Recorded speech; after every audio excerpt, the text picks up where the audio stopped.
Comedy films అని వస్తున్నాయి, like Mad 1 Mad 2 and డీజేటీలు 1 2. సో మీరు రాసుకునే టైంలో అంటే ముందే ఈ ట్రెండ్ ఏమైనా పట్టుకోవడానికనే ఈ జోనర్లో వచ్చారు? ఎందుకంటే అంత ముందు సినిమా వి సినిమా తర్వాత ఇంకో సినిమా తర్వాత ఆమె గురించి మీకు చెప్పాలి. డ్రామా, అది ఇమోషనల్ డ్రామా అది. అంటే నేను అలా అనుకోలేదండి. ప్రధానంగా నాకు తెలిసి ఇంకా రావాల్సిన కామెడీస్ ఇంకా రావట్లా నా దృష్టిలో.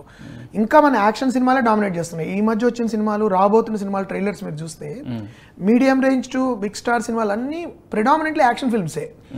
నాకు తెలిసి పెద్ద స్టార్స్ ఎవరు రొమాన్సెస్ కానీ లేకపోతే కామెడీస్ చేయట్లేదు.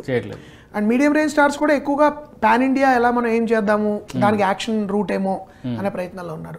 కాబట్టి నేను అందుకు నాకు ఈ కథ దర్శిత సినిమా చేయాలి, దర్శికి సరిపోయే కథ ఇది. ముఖ్యంగా నాకు ఎంతో కాలంగా దాదాపుగా 7-8 ఏళ్ళగా అనుకుంటున్న కథ ఇది. రెండు ఏంటంటే ఒక షార్ట్ టైంలో చిన్న మీడియం బడ్జెట్లో కృష్ణప్రసాద్ గారు ఏమైనా సినిమా చేద్దామని నన్ను అడుగుతూ వచ్చారు యశోద తర్వాత. నాకు కూడా ఒక చిన్న గ్యాప్లా వచ్చింది నా అదర్ కమిట్మెంట్స్కి దీనికి మధ్యలో. సో అన్ని విధాలుగా ఒక మంచి కథ చేయాలి.